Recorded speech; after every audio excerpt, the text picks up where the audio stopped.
Hello, everyone. A very good day to all of you. I hope all of you are safe and well. First things first, a quick audio video check. I just wanted to make sure that you can see the screen and you're able to hear me right. Thank you very much for setting some time apart amidst your busy schedule and joining us for this virtual event. It means a lot to us. All right. The topic that we're going to be discussing for today's session is something related to Active Directory and Office 365. So we're going to be talking about managing these two technology platforms in a hybrid way. Okay? And my name is Vivin Sathyan, and I've been working as a technology consultant in the Active Directory team of ADSolutions for almost 9 years now.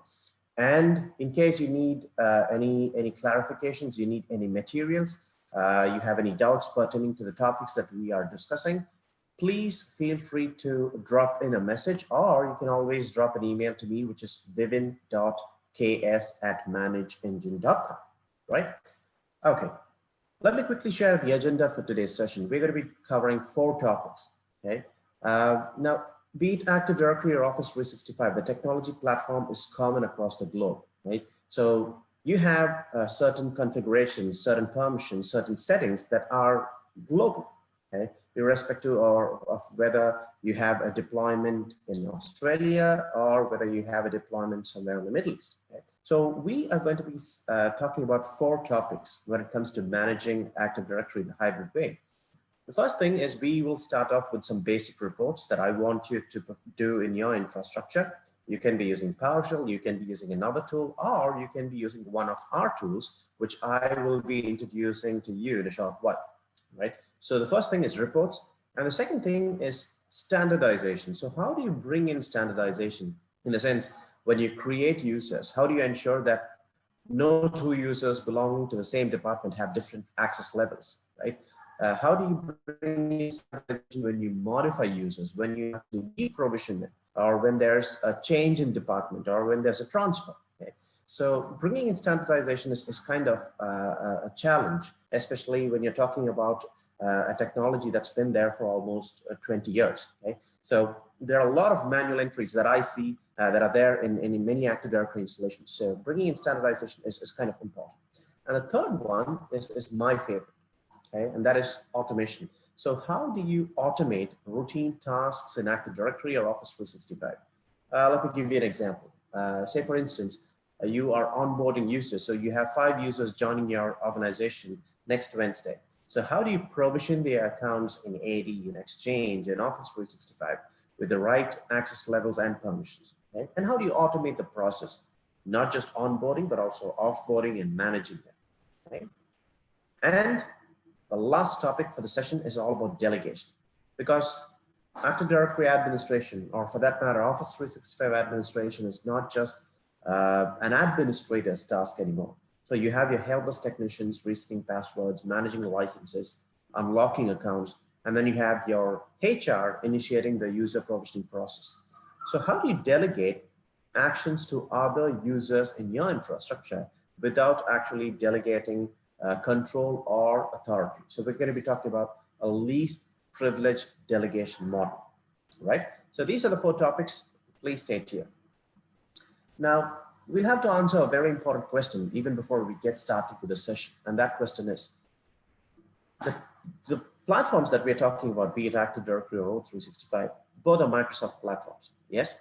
And hasn't Microsoft given us enough tools to manage these platforms? Yes, Microsoft has given us some really powerful tools. Let me list a few, right? Microsoft has given us PowerShell, it has given us Active Directory users and computers, and we have the Admin Center for Office 365. Now, some of you might have realized by now that the Admin Center was the first ever graphical user interface from Microsoft for administrators. Okay? We did not have a graphical user interface for your ADUC, okay? Or for your Exchange management console. Okay? We did not have a GUI. So then you have Sky for Business. Of course, there is an EOL for this, but then you have Sky for Business, and to record everything and anything that's happening in your infrastructure for basic questions like who, what, when, and where, we have Event Viewer. Right? Though Microsoft has given us all these powerful tools, there are some challenges that I see with these tools. Okay?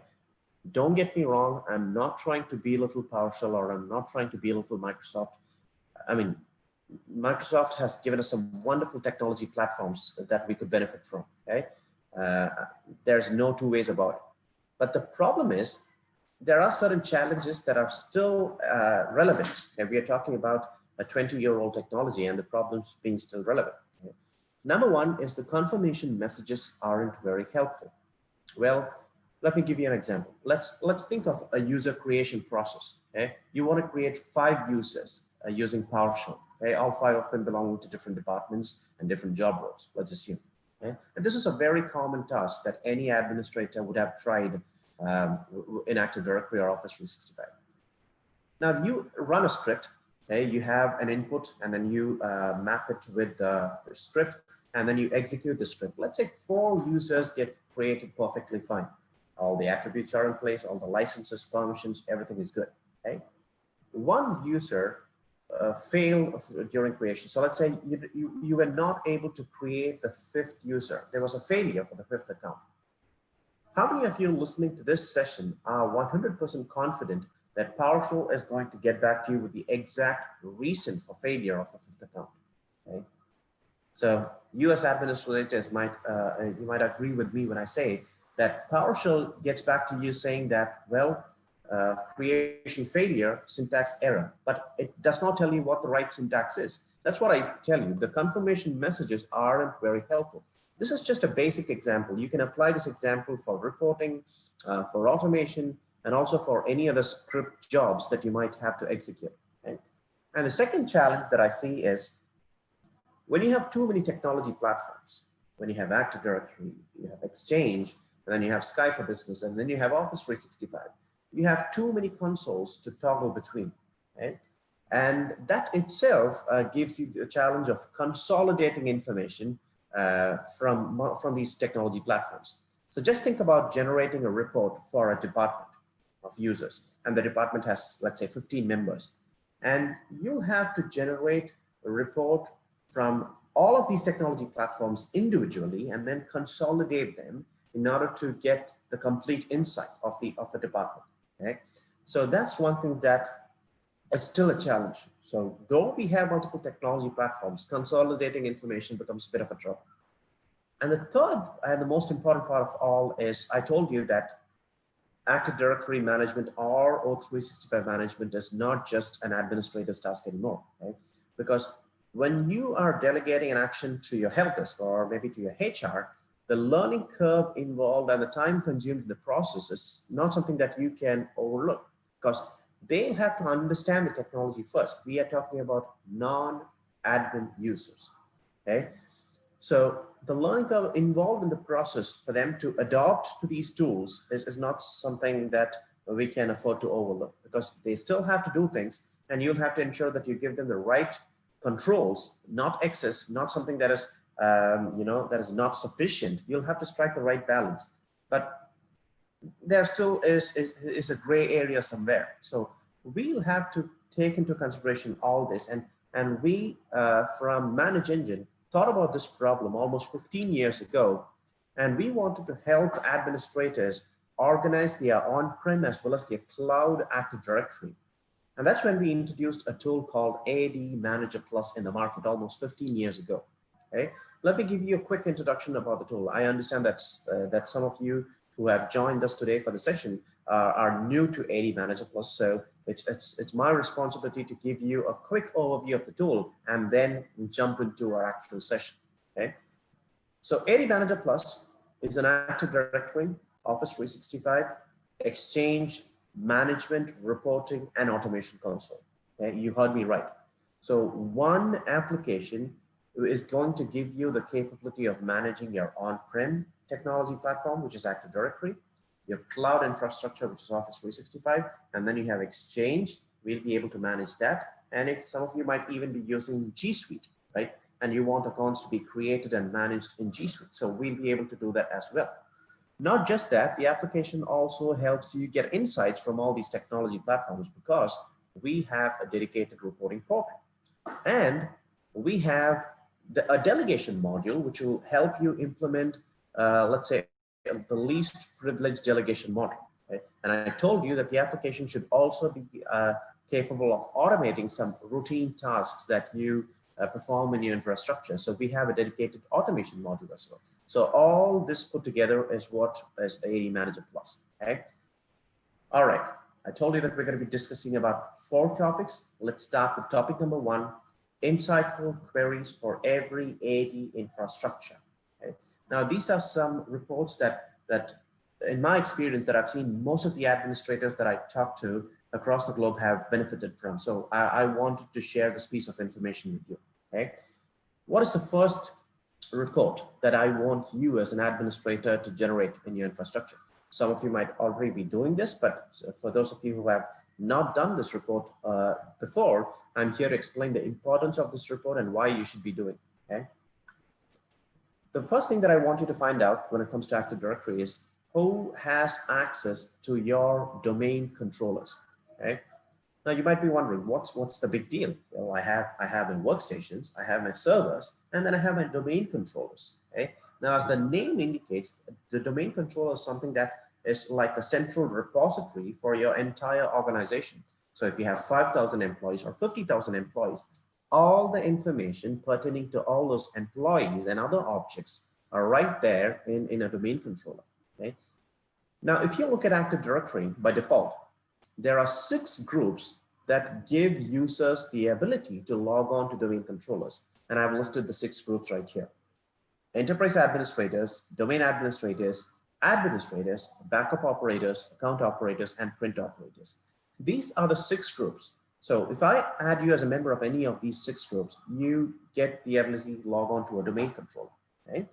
Now, most of you would be watching the first 3 groups, okay? The enterprise administrators, who are the members of those groups, domain administrators and administrators. But I've seen organizations that leave the account operators, print operators for a toss. Okay, I've seen we don't pay enough attention to the members of these 3 groups. Okay, I want you to do that. The first thing that I want you to do is just pick these top 6 groups and see who are the members of these groups. Okay, not just the direct members, but also the nested members.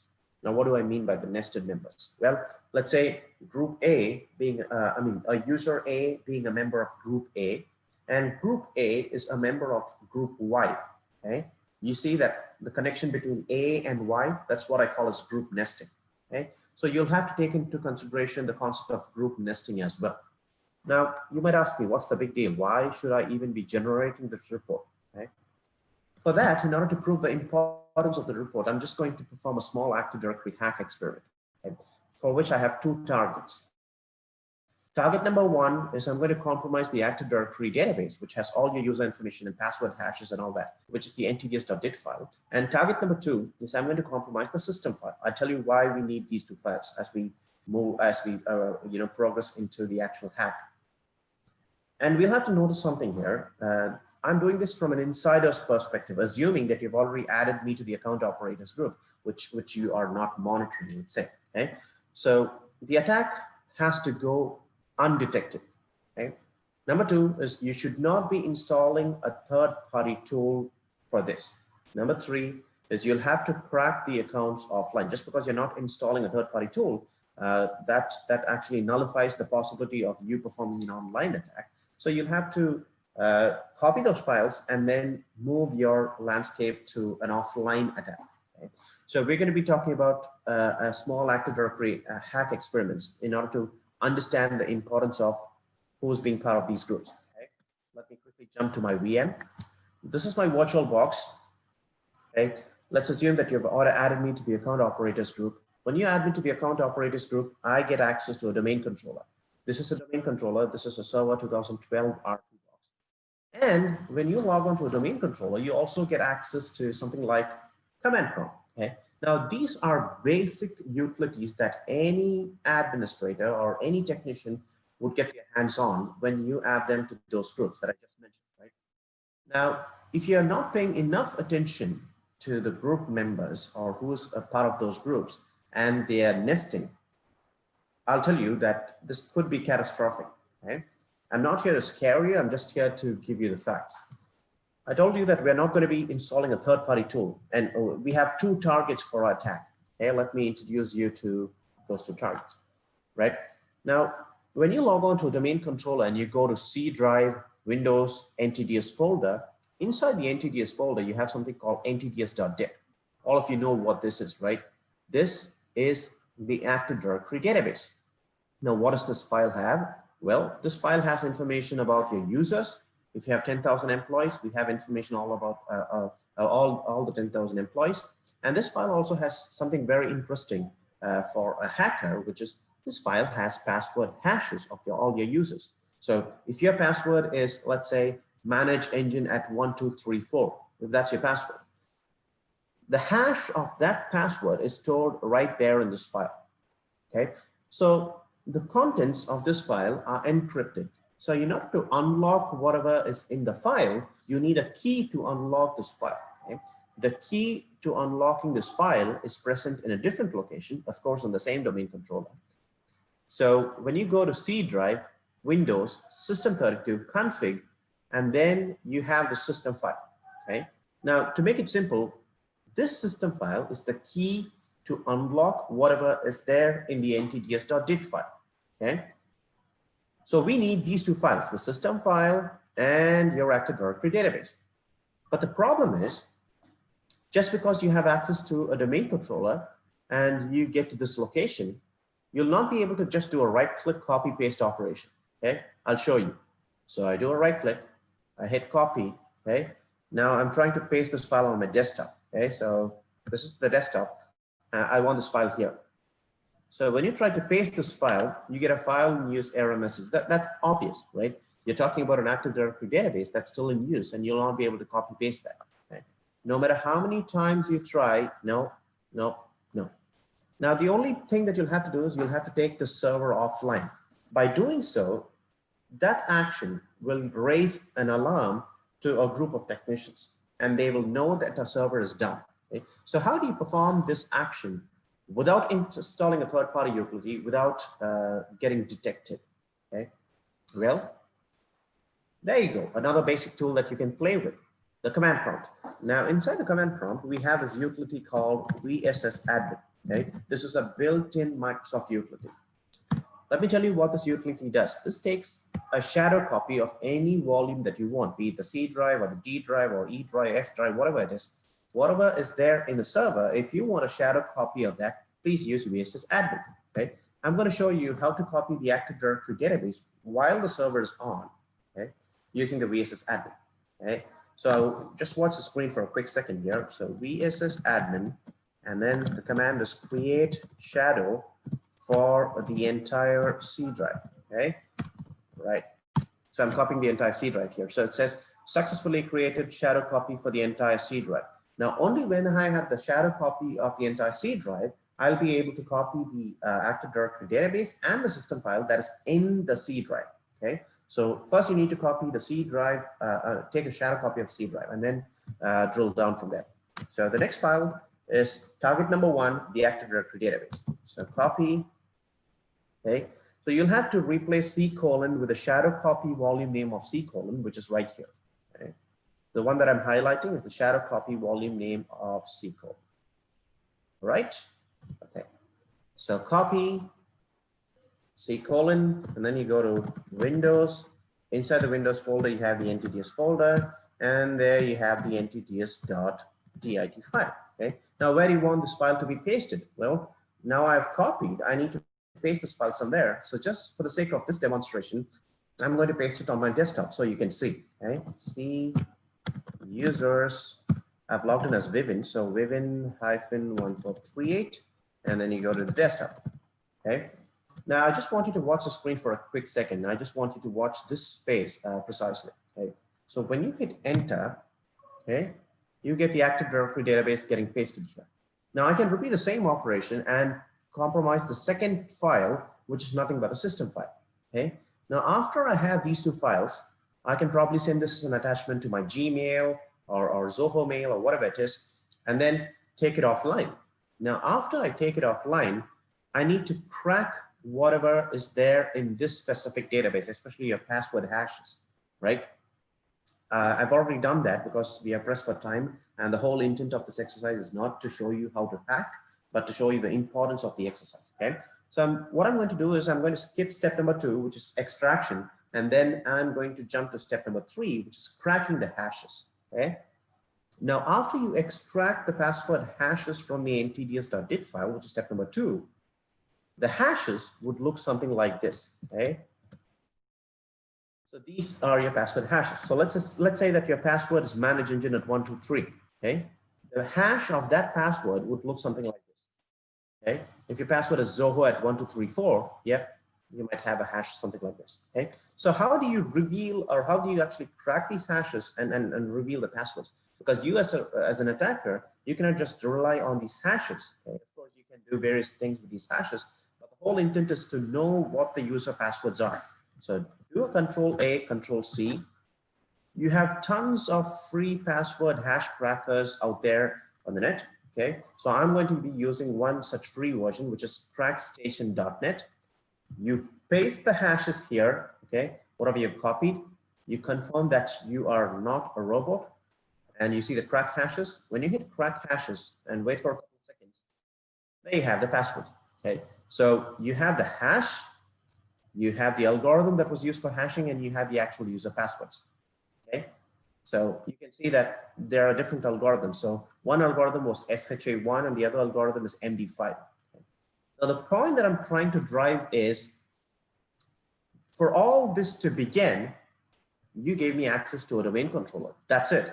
Okay. And how did I get access to a domain controller? You did not add me to your high privilege groups, but you added me to the unattended groups in Active Directory, the account operators or the print operators or backup operators. Okay, so that's why I really believe it's important for administrators to do this report.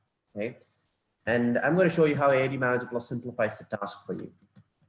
So this is ADManager Plus. Okay, so you go to the reporting section, and we are talking about the groups category, understanding who's in the group, nesting, and all that. So you go to group reports. And then you have something called detailed group members. So you go to the detailed group members. Now, I'm just going to select one group here, which is domain admins. You can, however, select all the 6 groups that you want. You just use the search and map the keyword admin, and you have all the admin groups getting listed. You can select all of them and then hit OK and understand what are the objects that are part of the group. When I say objects, I'm referring to users, groups, computers, and contacts. Okay. Now, from this report, I understand that there are 16 users belonging to domain admins. Okay, there are no computer objects, there are no contacts, which is good. Okay, I don't want contact objects having any relation to domain admins. Okay, but when I go to the group section here, this is what is called as group nesting. Okay, there is a fatal error here. I see that the intern basic access group and the VPN access group is now part of domain admins. Now, what that means is, if you open up domain admins in Active Directory and look at the members of the group, okay, you will just find 16 users. Okay. Now, just because domain admins is nested with intern basic access group and VPN access group, any user that I keep adding to these 2 groups are indirectly becoming domain admins. Okay, which means they also get the ability to log on to domain controllers. You see the complexity? So that's why I want you to spend just 2 minutes of your time, probably once in a week, and then do this report and understand your group structure. Okay, because this could reveal something to you, like an inappropriate group nesting. Okay, so this is report number 1. Now, report number 2 is something related to folder structures. Okay, and when I talk about folder structures, I'm talking about shared folders here, not your regular folders. So let me let me break it down to you. I want you to pick your, let's say, your top 10 folders, shared folders, okay? And it is actually a 2-step process. The first step is reviewing the permissions on folders. If you're the only administrator in your organization, which is highly impossible, but if you're the only administrator, you can skip this exercise because only you have the control to change the permissions on these folders. But if you have another administrator, there's another person who has the possibility of manipulating permissions, right? So you need to keep the permissions of all these confidential folders in check regularly. Okay? So the step number 1 is actually reviewing the permissions on these top 10 folders. And when I say review permissions on these folders, I'm not just talking about one folder. If one folder has 20 different folders inside it, then you'll have to review the permission of the entire folder structure. Okay. And number 3 is, while you review the permissions of a folder structure, if there are any inappropriate entries found, you'll have to then go to step number 2 immediately, and that is cleanup. Okay. Now cleanup is quite simple. You'll have to define who should have access to the folder. That's step number 1.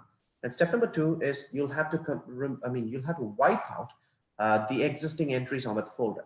That folder might have 200 entries or 2000 entries. You'll have to wipe them out in one shot. Okay. And then only then you'll be able to get a complete structured of your folder. Okay. So with all the permissions in place. So let's see how to do this with ADManager Plus. Step number 1 is review. Okay. All right. Go to the reporting section. I go to NTFS reports because we are talking about folder permissions here. And then you go to permissions for folders. Okay. I would like to investigate the permission of one such folder in my infrastructure, which is corp data. And corp data has 5 folders or 6 or 7 folders inside. And each of these folders have another 20 folders. Okay. So when I actually generate permissions for this folder, the query should be able to touch all the 50 folders or 100 folders that's inside the parent folder. That's the main part. Okay. So you have corp data, the target folder, yeah, but you do not know whether corp data has 5 folders inside it, 10 or 20. Okay. So you go for all subfolders. You even have the ability to refine result just to reduce noise. Okay. You have 2 types of filters: show only filters, and then you have exclude filters. Okay. You can refine the result and then generate this report. Now, after you generate this report, this is the review phase. You remember I told you that it's a 2-step process. This is the review phase. You're actually reviewing permissions on a selected folder. So this report not just gives you the information about one folder, which is corp data, but it also gives you information about the subfolders. You see this? Corp data has a folder inside it called assets. You also get to know about the information of that folder. Okay. And another subfolder. So this report, gives you the information about who's the owner of the folder, and is the inheritance set to true or false. You know what is inheritance, right? So if you have 2 folders, a parent and a child, the child has the ability to inherit the permissions from the parent folder, or the child can have its own set of permissions. Okay. So if the inheritance is set to false, instead of true, you have false, then what happens is the child has its own set of permissions. Okay. All right. And you'll also be able to understand whether the permission is a full control permission, or is it just read or read and execute and something like that. You also get to know about the ACE entries. Okay. Full control, modify, read and execute, read. So what we are trying to do here basically is we are running a report on this folder, and we're trying to understand the permission of all the 20 or 50 or 100 folders that are inside this specific folder. Okay. And in this specific report, the way to read this report is you'll have to just watch for the is inherited column, and wherever you see the inheritance is set to false, you only need to pay attention to that specific entry. Okay. Because if the inheritance is set to true, you know that the permissions of the parent have actually drilled down to the child. So it's kind of similar set of permissions, right? So you need not worry about that. Now, when you go through this process of reviewing permissions, you find that there's something terribly wrong. Then comes the process of cleanup. Okay, that's step number 2. For cleanup, you need to jump from the reports tab to the management tab, and then you go to file server management, okay, the section right here, and you modify NTFS permissions, because that's exactly what we're trying to do. And when you go to modify NTFS permission, you'll have to select the folder that you're trying to clean up. In our case, it's corp data. That's inside my file server. Right, there you have corp data. Hit OK. Now, there are 2 options for you. Option number 1 is you can define who should have access to corp data, what level of access, and should that access be applied to all the subfolders or just the parent folder, and all the other entries. Okay, you can just keep adding them as you want. Or you can do something really, really simple. I'm going to show that to you. Okay. You see this option called copy from folder. Yeah. Now think about this operation as you have a perfect folder and you know the permissions of that folder. So you are basically copying permissions from that folder and pasting it on your target folder.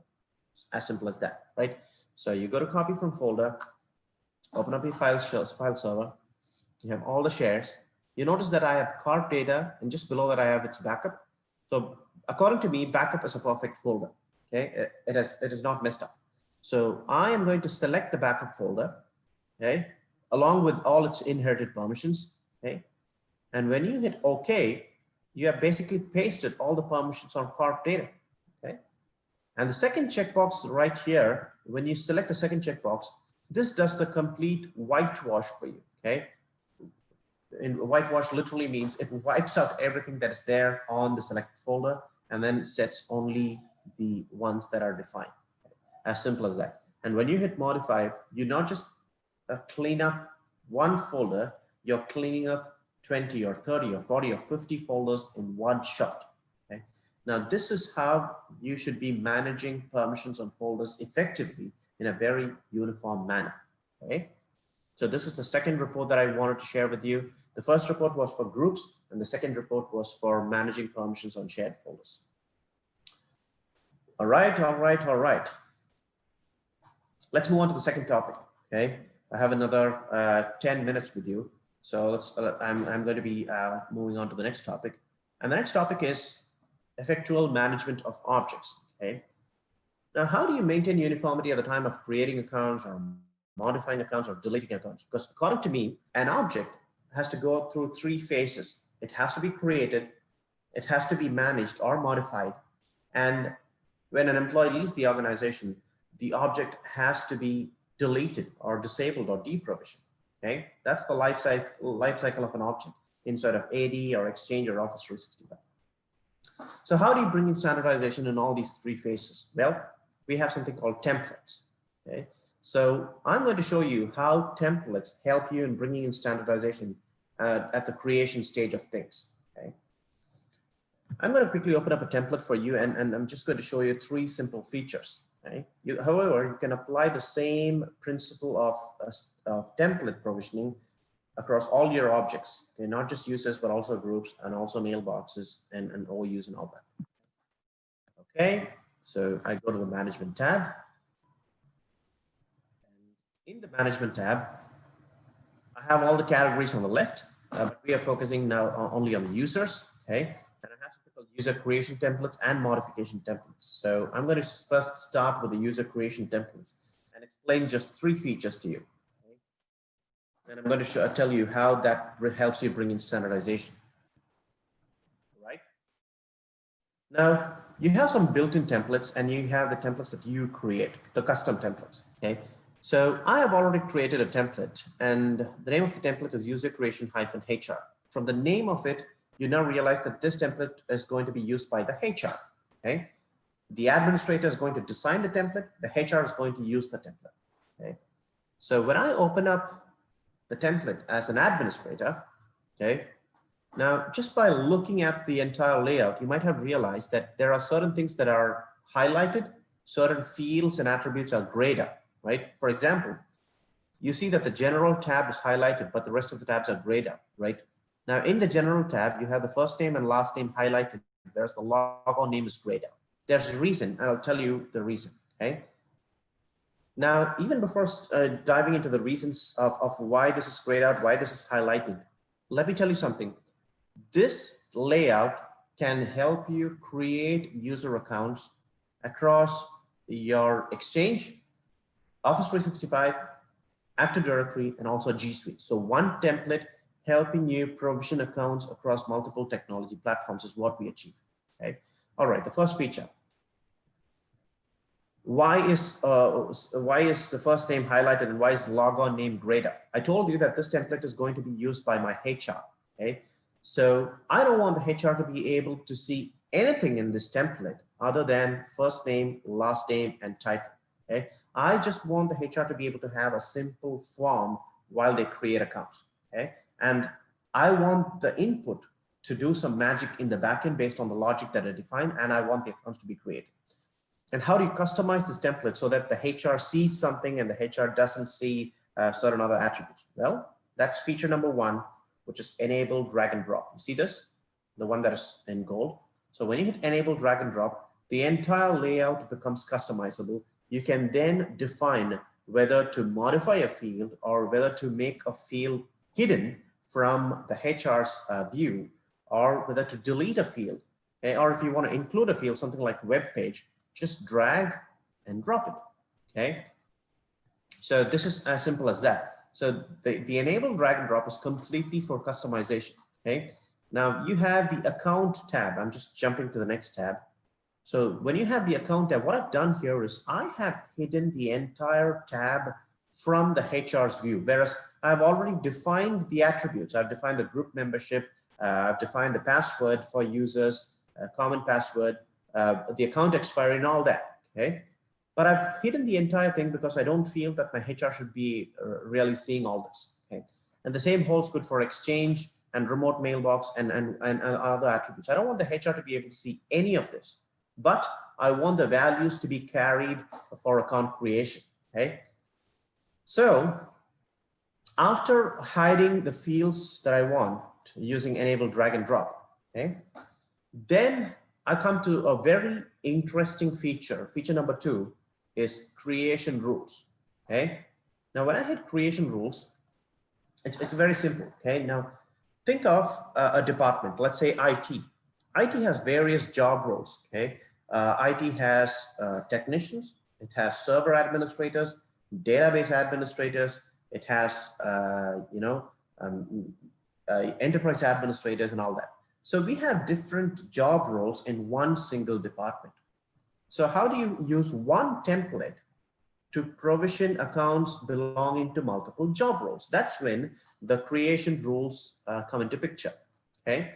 Now you can add as many rules as you want. I just added 3 rules here, okay?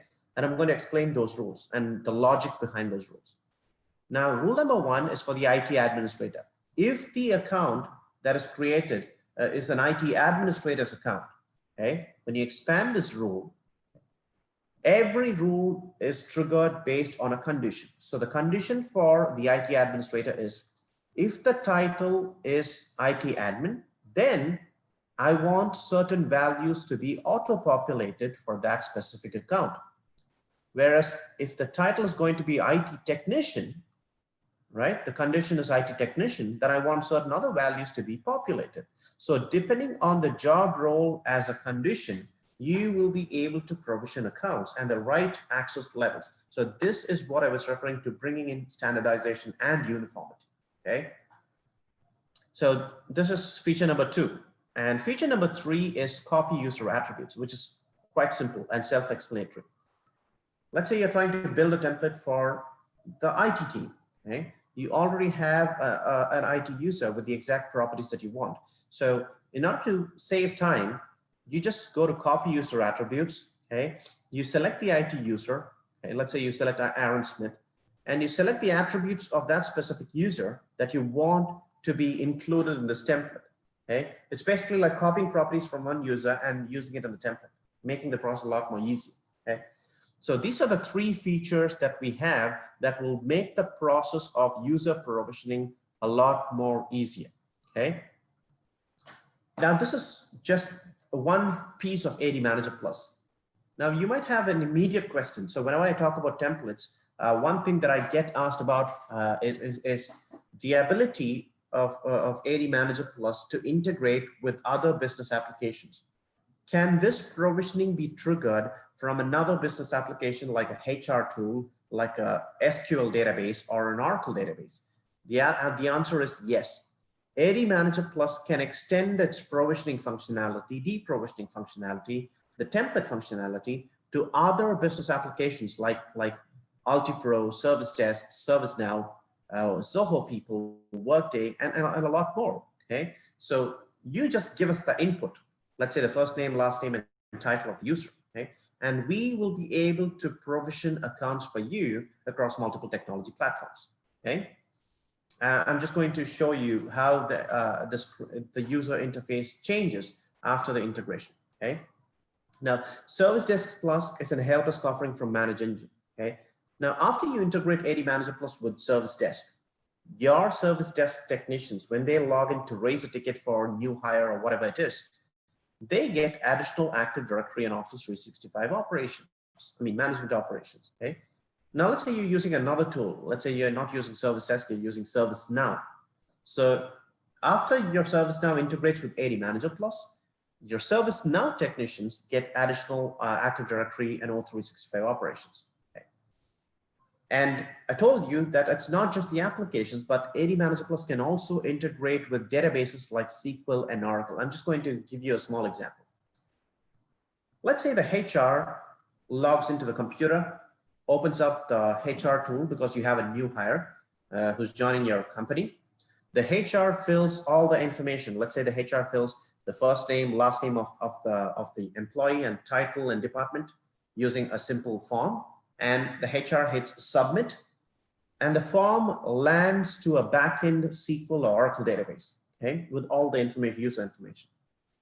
ADManager Plus can very well integrate with your SQL and Oracle databases, get the information of the new hire, and then provision the accounts depending on the job role. I told you that one template will be able to provision accounts across multiple job roles within the same department, okay? Be it HR or IT or sales or marketing.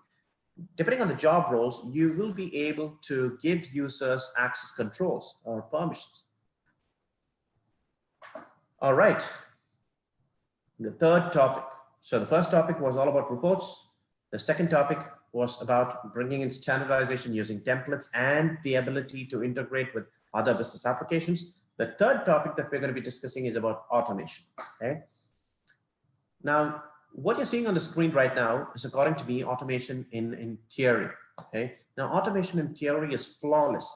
You want a task to be automated. Yes, you write a script, you let it run, and you have tasks running, 1, 2, 3, 4. That's how it works. But we as administrators know what automation could be in reality. Okay. Now, what you're seeing on the screen is an automation going wrong. So you want the automation to do A, B, and C, whereas the automation is doing X, Y, and Z. Okay. You don't want that to happen. So the one important factor that we'll have to keep in mind is, whenever you're automating, or whenever you're thinking about automating any action for that matter, be it creating accounts or cleaning up your AD, controlled automation is the key, and ADManager Plus can help you achieve that. Right?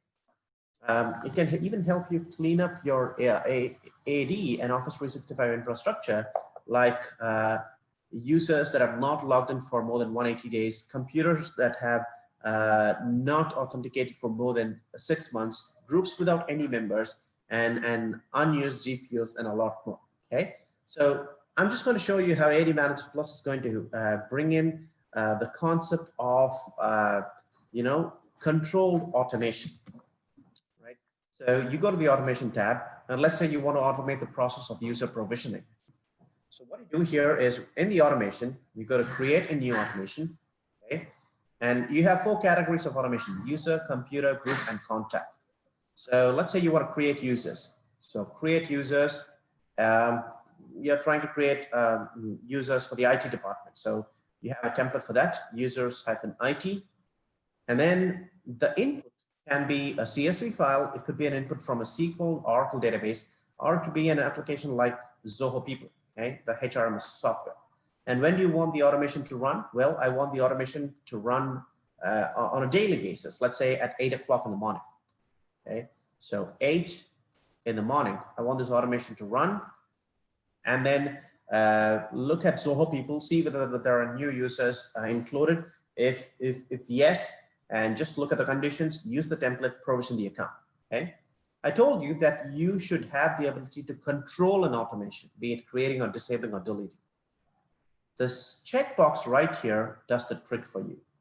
Now, the checkbox is nothing but you map an existing automation to a workflow. Okay, so which means the automation will be raised as a ticket, and it will land as a ticket to your administrators. Only when the administrators say execute, the action will take place in Office 365 or Exchange or AD. Okay, The workflow that you're seeing right here is linked directly to a dedicated workflow section. You'll be able to define who should approve, who should reject, who should modify a request in the workflow section. And always mapping crucial actions like disabling or deleting users to a workflow would be a wiser task, because you don't want the automation to go haywire and disable a couple of accounts that are valid accounts. Okay, so please think about it. Automate, but at the same time, you'll have to have the ability of controlling an automation. Okay, the last topic is something related to delegation. I'm going to use a quick example here.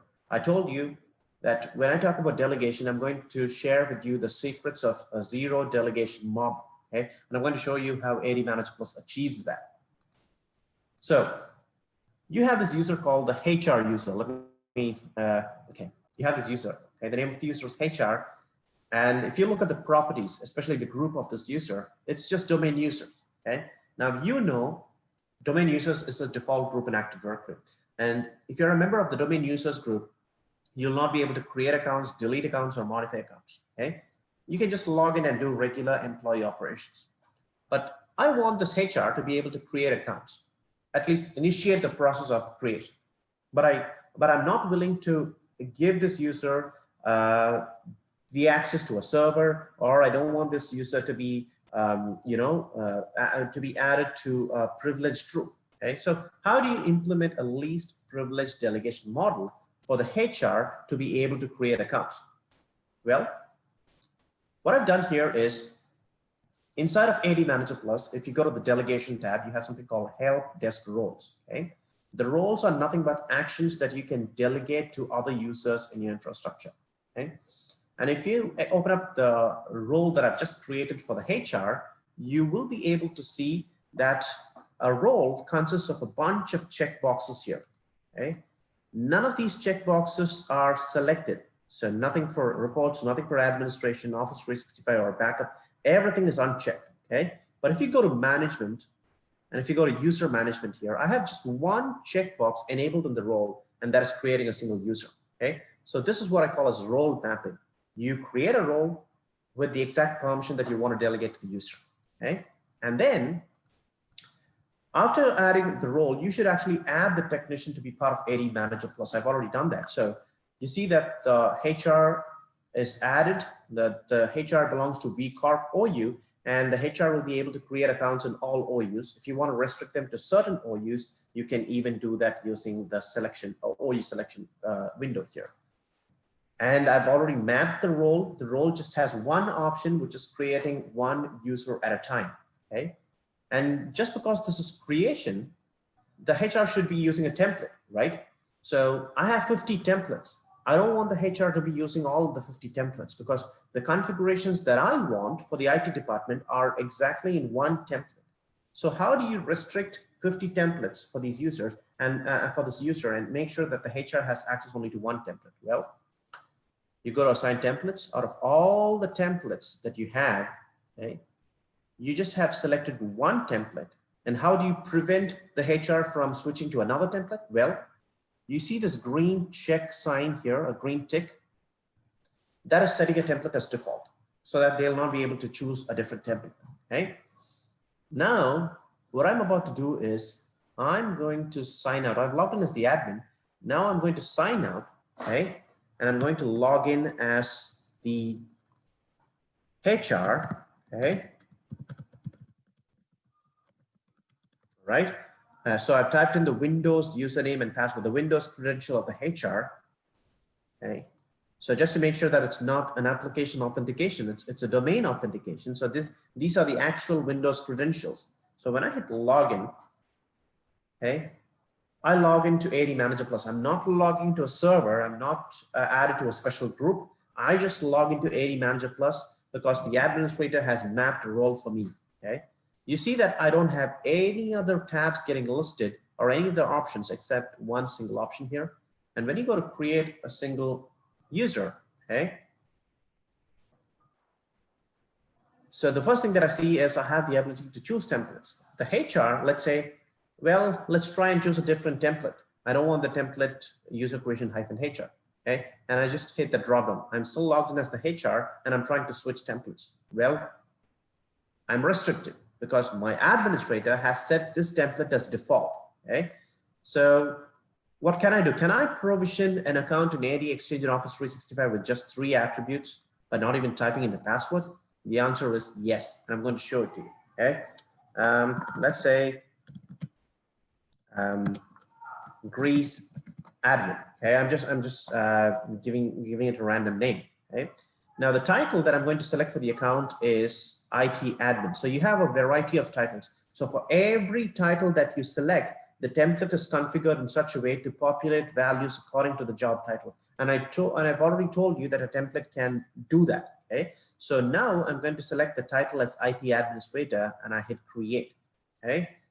Well, successfully created the user, Greece admin, and the account is created in the New Zealand OU. That's how I wanted this template to behave. Okay. So when I open up AD, you have this New Zealand OU right here. So when you go to the New Zealand OU, you're looking for Greece admin here. So when you do a quick refresh, okay, you have Greece admin, okay, with all the properties that you want. You see this? Including group membership, Office 365 account and all that. So let's now try and change the name, okay? Let's do Greece Tech.